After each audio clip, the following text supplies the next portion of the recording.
کہ امریکہ اور مغربی دنیا کی اس وقت ترجیحات یہ ہیں کہ دنیا میں ایک نئی جغرافیائی تقسیم پیدا کریں، ملکوں کو توڑیں، اور یہ صدی ان کے اسی ایجنڈے کی تکمیل کے لیے ہے۔ میں نے کہا پاکستان بھی وہ بڑا ملک ہے کہ جس کے لیے ان کی نیتیں اور ان کے ارادے ٹھیک نہیں ہیں، اور جب چائنا کے ساتھ ہم تجارتی تعلق بنائیں گے تو پھر یہاں پر ملک کو نقصان پہنچانے کا آغاز سیاسی عدم استحکام کے ساتھ ہوگا۔ ملک کے سیاسی نظام کو مستحکم رکھو، اسے نقصان مت پہنچاؤ، ورنہ اس کے بعد معاشی عدم استحکام کا دور آئے گا۔ ہماری بات کو سدا صحرا کی حیثیت دی گئی، پھر معاشی عدم استحکام کا دور چلا، پھر میں نے آپ کو یہ بھی کہا تھا کہ معیشت اس حد تک گر چکی ہے کہ آنے والی کوئی حکومت اب اٹھا بھی نہیں سکے گی۔ میاں شہباز شریف صاحب نے فرمایا کہ میں نے بطور چیلنج قبول کیا ہے، میں ملک کی معیشت کو اٹھاؤں گا، لیکن وہ نہیں اٹھا سکے۔ چائنا گئے، آرمی چیف کو بھی ساتھ لے کر گئے، اور پاکستان میں چائنا کی سفارتکاری کو بحال کرنے کے لیے انہوں نے چین کی حکومت کو آمادہ کرنے کی کوشش کی، لیکن انہوں نے ایک ہی بات کہی کہ آپ کے ہاں سیاسی استحکام نہیں ہے اور آپ کے ہاں امن و امان کی صورتحال خراب ہے۔ جب امن و امان کی صورتحال خراب ہوگی تو یقیناً آپ کی معیشت بھی تباہ ہوگی، اور جب آپ نے سیاسی طور پر ملک کو کمزور کر دیا، پہلے بھی ہماری سرمایہ کاری ضائع ہوئی، اور اب دوبارہ ہم کیسے آئیں؟ پہلے اپنے حالات تو ٹھیک کرو۔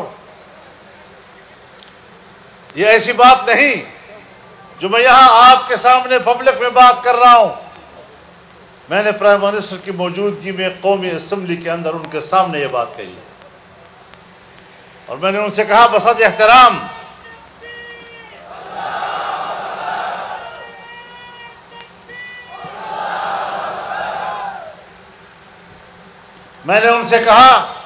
بصد احترام آپ دونوں چائنا گئے، لیکن آپ تسلیم کریں کہ آپ کامیاب ہو کر واپس نہیں آئے۔ وہاں پر چین کے صدر نے جس پیرائے میں گفتگو کی تھی، اس کے بعد چین کے ایک منسٹر آئے اور یہاں اسلام آباد میں تمام سیاسی جماعتوں کے نمائندوں سے بات کی۔ اس میں بھی ہم نے پاکستان کے اندر ان کی سرمایہ کاری کو خوش آمدید کہا، ان کے مضبوط تعلق کا تذکرہ کیا، انہوں نے اس کی نفی نہیں کی، لیکن یہ بات ضرور کہی کہ آپ کے ہاں سیاسی عدم استحکام بھی ہے، اور آپ کے ہاں سیاسی طور پر معاشی طور پر بھی استحکام نہیں ہے، امن و امان کی صورتحال بھی خراب ہے، پہلے ان کو ٹھیک تو کرو تاکہ ہم آ سکیں۔ میرے محترم دوستو، اب ان مشکلات میں ظاہر ہے کہ ہم نے ملک کو بھی بچانا ہے، اس ملک کو طاقتور دیکھنا ہے، اور ظاہر ہے جمعیت علماء اسلام جب تک اپنے کسانوں سے رابطہ نہیں کرے گی، اپنے تاجروں سے رابطہ نہیں کرے گی، اپنے مزدوروں سے رابطہ نہیں کرے گی، ان کو اعتماد نہیں دلائے گی، ان کا اعتماد بحال نہیں کرے گی۔ آپ نے دیکھا اس سال ابھی ہم نے فصل نہیں اٹھائی تھی، غیر ضروری طور پر باہر سے گندم کیوں منگوایا گیا؟ اور اتنا گندم منگوایا گیا کہ یہاں کے کسان کی فصل ان کے گھر میں رہ گئی، وہ فصل بک نہیں سکی۔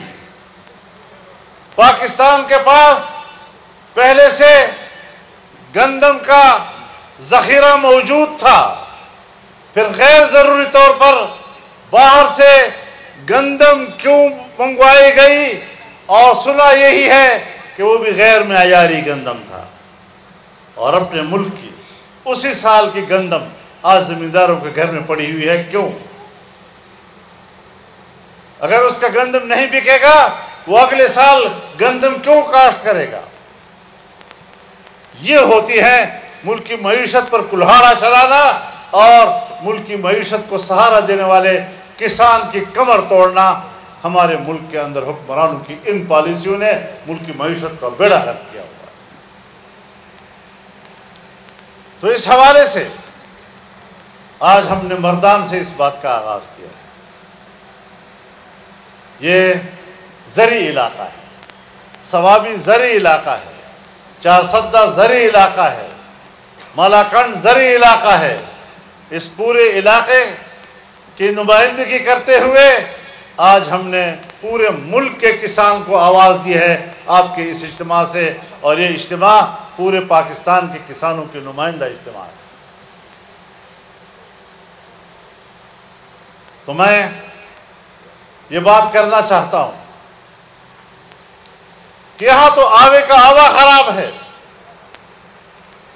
پارلیمنٹ ہے تو اس پر عوام کا اعتماد نہیں ہے۔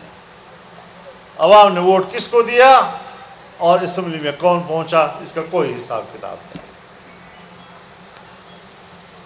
اگر پارلیمنٹ پر لوگوں کا اعتماد نہیں ہوگا تو پھر وہ پارلیمنٹ ملک کے مسائل کو حل نہیں کر سکے گی۔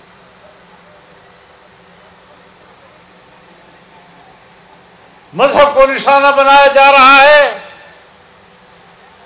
جب کسی حکمران سے نہ ہو سکا تو اب وہ کام عدالتوں سے لیا جا رہا ہے۔ ختم نبوت کے مسئلے کو چھیڑا گیا۔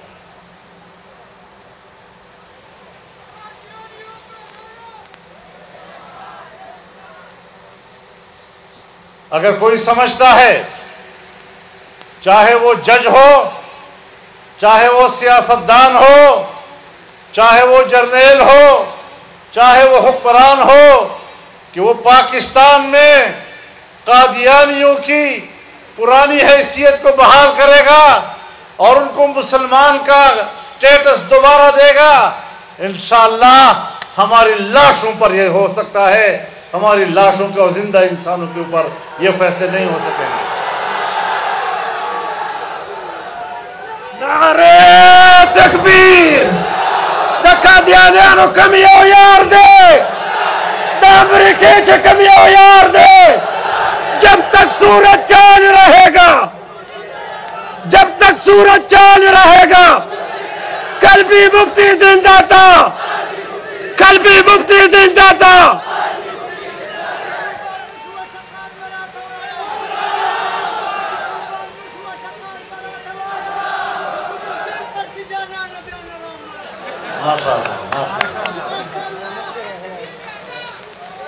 انشاءاللہ اگر یہی جذبہ رہا، یہی شوق رہا، دنیا کی کوئی طاقت آپ کو شکست نہیں دے سکتی۔ انہوں نے مدارس پہ ہاتھ ڈالا ہے، قانون سازی کی ہے اور اپنے ناپاک ارادے پبلک کے سامنے رکھے ہیں۔ کس لیے رکھے ہیں؟ پاکستانی مسلمانوں کو خوش کرنے کے لیے۔ پاکستانی مسلمان اور عوام، ان کی ہمارے مقتدر قوتوں کی نظر میں کوئی حیثیت نہیں۔ وہ اپنے آقاؤں کو پیغام دینا چاہتے ہیں کہ ہم آپ کے غلام ہیں۔ یہاں قرآن و حدیث کے علوم کا خاتمہ کیا جائے گا، یہاں اسلامی تہذیب کا خاتمہ کیا جائے گا۔ تم نے امریکہ سے عہد و پیمان کیا کہ تم قرآن و حدیث کے علوم کا خاتمہ کرو گے، ان کے مدارس کا خاتمہ کرو گے، اسلامی تہذیب کا خاتمہ کرو گے، اور میں نے مدینہ منورہ میں آقا نامدار سے وعدہ کیا ہے۔ نعرہ تکبیر! نعرہ تکبیر!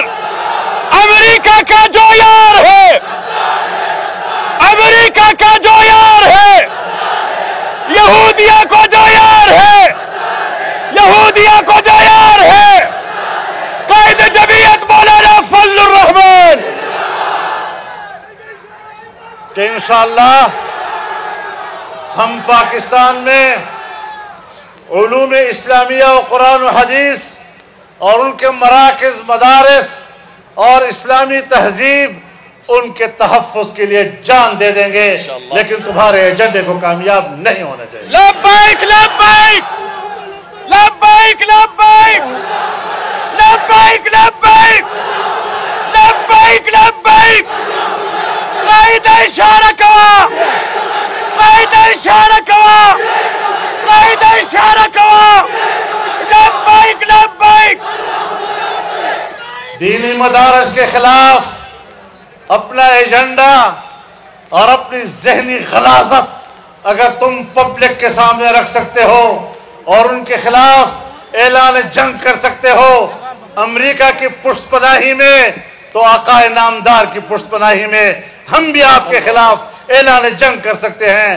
مقابلہ ہوگا، جہاد ہوگا، دیکھا جائے گا کہ تم کس طرح دین کو ختم کر سکتے ہو اور مدارس کو ختم کر سکتے ہو۔ سبیلنا سبیلنا سبیلنا سبیلنا سبیلنا سبیلنا قائد اشارہ کوا، قائد اشارہ کوا، قائد اشارہ کوا۔ میرے محترم دوستو، میرے کسانوں، اسلام، علماء اور دین کے ساتھ آپ کے رشتے کو توڑا جا رہا ہے۔ آج عہد کریں کہ ہم اس رشتے کو مضبوط بنائیں گے، ہم زراعت کے شعبے کو بھی ترقی دیں گے، ہم ملک کی معیشت کو بھی مستحکم کریں گے، لیکن دین اسلام کا جھنڈا بھی بلند کریں گے، جمعیت علماء اسلام کو بھی طاقتور بنائیں گے، تاکہ اس محاذ پر ہم ہر جنگ کامیابی کے ساتھ لڑ سکیں۔ ہم نے بندوق نہیں اٹھانی، ہم نے سیاسی جدوجہد کر دی ہے۔ اعلاء کلمت اللہ کے لیے ہر جدوجہد جہاد کہلاتا ہے۔ انشاءاللہ یہ راستہ ہم سب کا راستہ ہے۔ ہم نے جاگیرداروں کا مقابلہ کیا ہے، ہم نے جابر قوتوں کا مقابلہ کیا ہے، ہم ان کے پشت پناہوں امریکہ اور مغربی دنیا کا مقابلہ کیا ہے۔ آج روس کو کیا شکست دی ہے؟ روس کو ہم نے شکست دی ہے، روس کو افغانوں نے شکست دی ہے، اپنے خون سے ان کو شکست دی ہے۔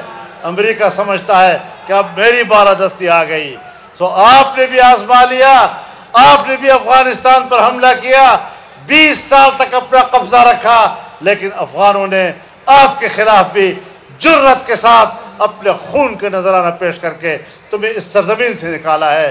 اگر تمہارا یہ خیال ہے کہ تم پاکستان میں آ کر مدارس کا خاتمہ کر سکو گے، خاطر جمع رکھو، تمہارا باپ بھی یہ مشن پورا نہیں کر سکے گا۔